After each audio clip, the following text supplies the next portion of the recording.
বন্ধুরা, ভাবুন তো, এমন একটা দেয়াল যা পাহাড়ের চূড়া দিয়ে হাজার হাজার মাইল চলে গেছে, যাকে বলা হয় পৃথিবীর দীর্ঘতম কবরস্থান এবং বিশ্বের অন্যতম বিস্ময়। হ্যাঁ, আজ আমরা কথা বলবো চীনের মহাপ্রাচীর বা the great wall of China নিয়ে। এটা কি সত্যি মহাকাশ থেকে দেখা যায়?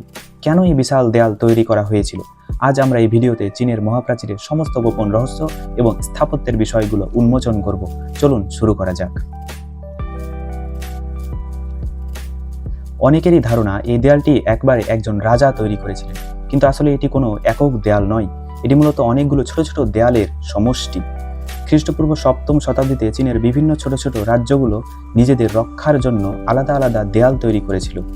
এরপর 221 খ্রিস্টপূর্বে সম্রাট কিনসিন হুয়াং এই বিচ্ছিন্ন দেয়ালগুলোকে যুক্ত করে একটা বিশাল প্রতিরক্ষা ব্যবস্থা গড়ে তোলার পরিকল্পনা করেন। এর প্রধান লক্ষ্য ছিল প্রতিরক্ষা। উত্তরে যাযাবর গোষ্ঠী, বিশেষ করে সিওমু উপজাতিদের আক্রমণ থেকে নিজেদের দেশকে বাঁচানোই ছিল এই নির্মাণের মূল কারণ। এবার আসা যাক এর নির্মাণের বিষয়। কোনো আধুনিক যন্ত্রপাতি ছাড়াই কিভাবে এই বিশাল কাঠামো তৈরি হলো? শুরুতে এই দেয়ালগুলো মূলত থিতানো মাটি বা কাদা মাটি দিয়ে তৈরি ছিল, কিন্তু পরবর্তীকালে বিশেষ করে মিং রাজবংশের সময় পাথর এবং পোড়া ইট ব্যবহার করা হয়। আপনাদের শুনলে অবাক লাগবে, এই ইটের গাঁথুনিতে একটি বিশেষ উপকরণ ব্যবহার করা হয়েছিল, তা হলো আঠালো চালের গুঁড়ো। এই আঠালো চালের মিশ্রণের কারণে শত শত বছর পরেও দেয়ালটি আজও অটুট দাঁড়িয়ে আছে। এটি এতটাই শক্তি ছিল যে সেখানে ঘাস বা গাছপালা জন্মাতে পারত না। কিন্তু এই গৌরবময় ইতিহাসের আড়ালে একটা অন্ধকার ও করুণ গল্পও লুকিয়ে আছে। এই দেয়াল তৈরিতে কাজ করেছিল লাখ লাখ সাধারণ মানুষ, কয়েদি এবং সৈন্যরা। বলা হয় এটি তৈরি করতে গিয়ে প্রায় 10 লক্ষ শ্রমিক প্রাণ হারিয়েছেন।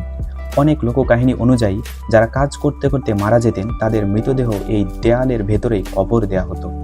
এই কারণে গবেষকরা প্রায়ই একে পৃথিবীর দীর্ঘতম কবরস্থান বলে অভিহিত করে।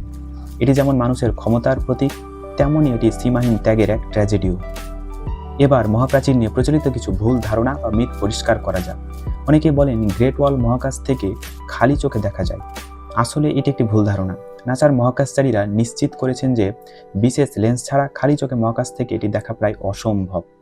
এটি কি পুরো চীনকে ঘিরে রেখেছে? না, এটি মূলত চীনের উত্তর সীমানায় অবস্থিত।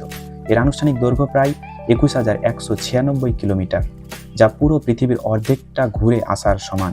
আজ চীনের এই মহাপ্রাচীর শুধুই একটি দেয়াল নয়, এটি চীনের জাতীয় পরিচয় এবং শক্তির প্রতীক।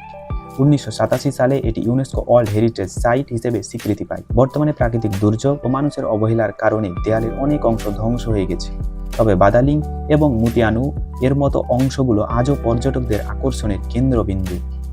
মানুষের সাহস আর জেদ থাকলে পাহাড়ের চূড়াতেও যে অসাধ্য সাধন করা যায় চীনের মহাপ্রাচীর তারই জীবন্ত প্রমাণ। আপনাদের কি মনে হয় এই দেয়ালটি কি আসলেই প্রাচীনকালে শত্রুদের ঠেকাতে পেরেছিল?